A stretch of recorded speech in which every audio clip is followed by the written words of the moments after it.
네, 여러분 안녕하십니까. 9월 6일 월요일 아침입니다. 월요일 아침 매일 성경 묵상 함께 나누겠습니다. 오늘은 갈라디아서 3장으로 넘어와서 10절에서 18절까지 말씀인데요.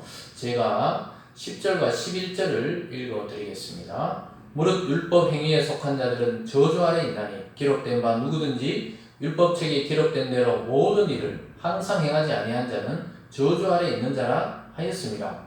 또 하나님 앞에서 아무도 율법으로 말미암아 의롭게 되지 못할 것이 분명하니 이는 의인은 믿음으로 살리라 하였습니다. 아멘. 오늘 본문의 내용을 중심으로 그리스도 안에서 믿음으로 얻은 구원, 믿음으로 얻은 구원이라는 제목으로 말씀을 함께 나누겠습니다. 예수님이 오시기 전에 유대인들은 구약의 모세를 통해 하나님이 주신 율법을 지켜서 하나님께 이루고 구원에 이르게 되고 또 바른 삶을 살 수 있다고 그렇게 생각했습니다. 그러나 인간의 이 죄된 본성은 하나님의 율법을 완벽하게 지킬 수가 없었습니다. 그러니까 그 법을 지켜서 하나님께 가려면 한 가지도 어겨서는 안 되는데 일생 인간이 살아가면서 한 번이라도 율법을 어기지 않을 수 없었기 때문에 결국은 구원에 이를 수 없게 되었는 것입니다. 그래서 하나님은 믿음이라는 방법, 그 믿음을 통해 은혜로 구원받는 은혜 구원에 대해서 문을 열어 놓으셨습니다. 이미 율법이 생기기 전에 아브라함이라는 그 믿음의 조상, 그 인물을 통해 하나님은 언약을 체결해 놓았습니다. 아브라함이 하나님을 믿음에 그를 의롭게 여겼다. 그래서 믿음을 통해 구약도 구원을 받는 것입니다. 즉 예수님이 오시기 전이니까 예수님이 오실 그것을 믿으며 또 메시아가 오실 것을 믿는 믿음으로 구원을 받았습니다. 지금은 우리는 이미 그리스도께서 2000년 전에 유대 땅에 오시고 또 구원의 사역을 하시고 이루신 그 사실을 믿는 믿음에 우리는 근거해서 구원에 이르게 되는 것입니다. 그래서 구약도 신약도 사실은 믿음 안에서 하나가 되고 또 믿음 안에 구원받는다는 것은 사실입니다. 그래서 구약에 생활하던 사람들은 오실 메시아를 믿는 것이고 우리는 이미 2000년 전에 오신 메시아 예수 그리스도를 믿는 믿음 안에서 구원을 받는 것입니다. 그런데 유대인들이 모세를 통한 율법을 통해 오랫동안 그렇게 문화적으로 관습적으로 습관적으로 율법을 지키다 보니까 그 율법이 아니고서는 구원받을 수 없다는 주장에 이르게 됩니다. 그러면서 자기 조상 아브라함이 믿음으로 구원받았다는 사실을 놓치고 있었어요. 아브라함뿐만 아니죠. 이삭과 야곱과 요셉과 그 후손들, 즉 모세가 출애굽시켜서 시내산에서 하나님의 언약의 그 율법을 받기 전에 사람들은 그럼 어떻게 되는 것이냐? 오늘 바울이 그 예를 들어서 율법이 아니고 믿음으로 그리스도 안에서 구원을 얻게 된다. 이 사실을 강조하고 있는 것입니다. 결국은 율법을 100% 지키든지 아니면 십자가에 달려 나를 죄를 대신해 대속하신 예수 그리스도를 믿든지 두 가지 방법밖에 없습니다. 그러나 이미 한 가지 방법, 율법은 인간이 타락을 해서 상태에서 태어나기 때문에 이미 그것을 범하고 태어나기 때문에 그것을 통해서 구원을 이룰 수가 없는 것입니다. 그런데 율법의 완성이신 예수님, 완벽하게 율법을 지키시고 완성하신 그리스도 안에 있으므로 그 혜택을 믿음의 사람들, 성도들도 얻고 구원에 이르게 된 것이죠. 그래서 그리스도 안에서 믿음으로 구원된다. 우리는 그렇게 말할 수가 있겠습니다. 대한민국 영토 안에 들어오면 이 영토와 또 헌법과 이 주권적인 그 보호를 받듯이 그리스도 안에 있으면은 우리가 구원이라는 은혜를 하나님을 통해 받게 된다. 이렇게 바울은 강조하고 있습니다. 이렇게 강조하는 것은 갈라디아 교회가 하나님이 주신 그 은혜의 복음을 떠나 옛날 율법으로 또 무엇을 더 지켜야 된다는 그 법으로 돌아가기 때문에 계속해서 3장에서도 바울은 이야기하고 있습니다. 오늘 첫 번째로 율법이 아닌 믿음으로 산다. 이렇게 말씀하고 있습니다. 하박국 선지서도 말했고 또 신약에서도 말하고 있죠. 의인은 믿음으로 산다. 오늘 11절 끝에 보면은 의인은 믿음으로 살리라 했습니다. 이렇게 하고 있습니다. 왜냐하면 하나님 앞에 아무도 율법으로 말미암아 의롭게 되지 못하기 때문입니다. 율법을 한 번도 실수하지 않고 다 지킬 사람은 없기 때문에 결국 의인은 구원받는 자는 믿음으로 말미암아 살아간다. 이렇게 말씀합니다. 12절에도 보면요.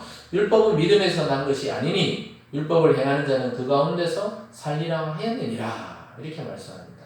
믿음에서 난 것이 아니죠. 율법은 자기 행위와 공로를 통해서 어떤 경지에 또 하나님께 이르려고 하기 때문에 그 사람들은 그렇게 살아가는 것이고 결국 저주받은 인생이 되고 만다는 것이죠.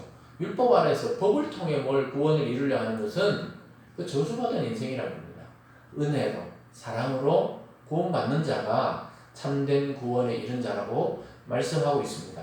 오늘 두 번째로 보면요.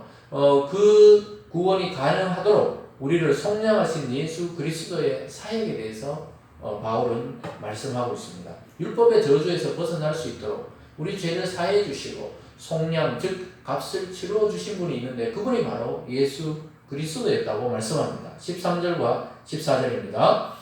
그리스도께서 우리를 위하여 저주를 받은 바 되사 율법의 저주에서 우리를 속량하셨으니 기록된 바 나무에 달린 자마다 저주 아래 있는 자라 하였습니다.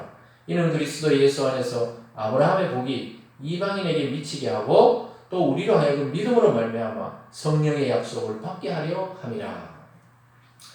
여기 보면은요, 이 저주받은 자다. 우리를 위해서 저주받은 바가 되었다. 그러니까 우리가 저주받아야 되는데 그리스도가 우리를 대신해서 저주를 받음으로 인해서 그가 우리를 살리셨고 결국은 그를 통해 우리 모든 믿는 자들은 속량 즉 값을 치르고 자유를 얻었다는 겁니다. 속량 예수라는 그 값을 치르고 저와 여러분의 영혼을 구원했다는 것이죠.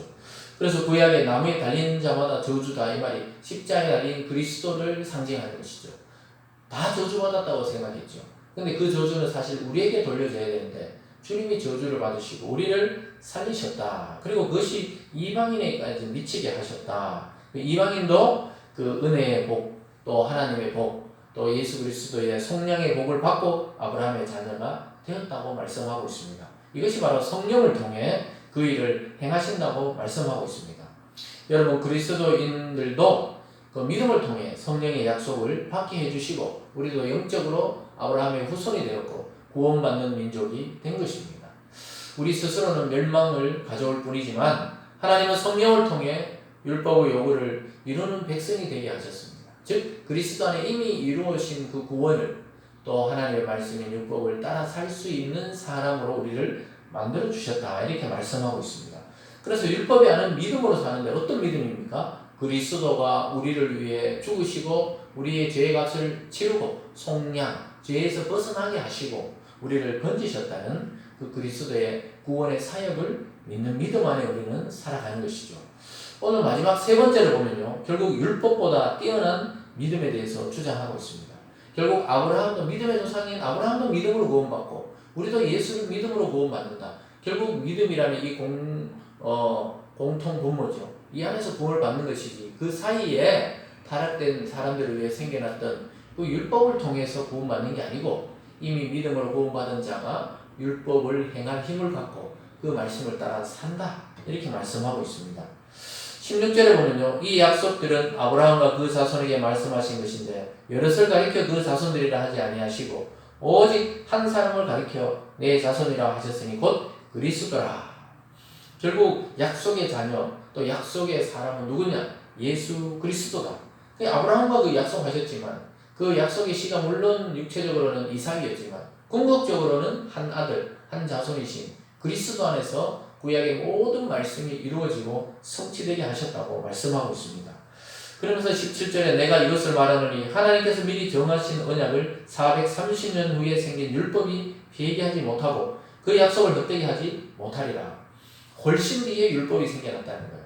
430년 후에 생겨났다. 출애굽할 때 그때 모세를 통해 하나님이 주신 그 법이 그 약속을 헛되게 아브라함과 맺었던 그 약속 믿음의 약속을 헛되게 하지 못하기 때문에 이미 율법 전에 믿음이 있었어요. 구약의 많은 사람들도 말씀을 통해 자기를 구원할 자가 온다는 그 믿음으로 구원받았고 우리도 예수를 본 적이 없지만 예수님이 이 땅에 와서 우리를 위해 대속하셨다는 그 사실을 믿음으로 구원에 이르게 될 줄 믿습니다. 그렇게 하면서 18절에 보면요. 만일 그 유업이 율법에서 난 것이면 약속에서 난 것이 아니리라. 그러나 하나님이 약속으로 말미암아 아브라함에게 주신 것이라. 율법을 통해 약속이 난 것이 아니고 하나님은 이미 모세가 태어나기도 전에 오래전에 이미 아브라함과 이삭과 야곱에게 약속하셨어. 그 약속을 통해 믿음으로 구원에 이르게 하셨다. 즉 믿음이 율법을 앞서고 율법보다 훨씬 뛰어난 하나님의 구원의 방식이라고 말씀하고 있습니다. 사랑하는 여러분, 하나님의 구속 계획은 임시 방편이나 추가 조치가 아니죠. 영원한 그 구원, 영원한 방법을 고안해 내신 하나님. 그것은 바로 그리스도를 육체로 오게 하시고 우리 죄를 대속에 십자가 지고 우리는 성령에서 구원을 받는다. 그 값을 치르고 사오신 것입니다. 그 사탄과 흑암과 이 죄악의 세상에서 그리스도를 값을 주시고 저와 여러분을 사셔서 하나님의 자녀되게 하셨다는 것이 바로 이 구원의 비밀이고 믿음의 비밀입니다. 이 사실을 믿는 것이 참된 믿음이라고 이야기하고 있습니다. 사랑하는 여러분, 이미 아브라함 안에서 믿음으로 구원을 약속하셨던 하나님은 예수 그리스도의 십자가 사건을 통해 완성하시고 실현하시고 이제 그 대속의 십자가를 믿는 모든 자는 율법의 억압과 저주에서 벗어나 하나님의 은혜와 사랑의 세계로 옮겨오게 된 것입니다. 그래서 우리는 사도 바울 고백처럼 죽으나 사나 내 안에 사는 것이 그리스도고 결국 우리가 그리스도 안에 사는 것이죠. 그래서 그리스도 안에서 믿음을 얻은 이 구원을 절대로 율법으로 공로로 내 열심으로 빼앗기지 마시고 끝까지 은혜로 믿음으로 구원받는 저와 여러분의 삶이 되시길 주님의 이름으로 축원드립니다. 기도하겠습니다. 사랑의 하나님 아버지 감사합니다. 지금도 여러 사람들, 많은 사람들은 자기 열심과 노력과 공로를 통해 어떤 경지에 이르고 하나님을 만나보고 싶어 합니다. 그러나 하나님은 그리스도 안에서 자연스럽게 만날 수 있다고 말씀합니다. 그리스도 안에서 믿음으로 얻은 이 구원의 은혜를 잊지 않게 도와주시고 다시 우리 열심과 또 우리 노력으로 가서 그 두려움에 빠지지 않게 도와주시고 죄의 저주 아래 빠지지 않게 도와주시고 오직 주님 안에 자유하며 기뻐하며 이 복음을 믿고 전하는 우리 모든 성도들 될 수 있도록 인도하여 주시옵소서. 감사드리며 예수님 이름으로 기도드리옵나이다. 아멘.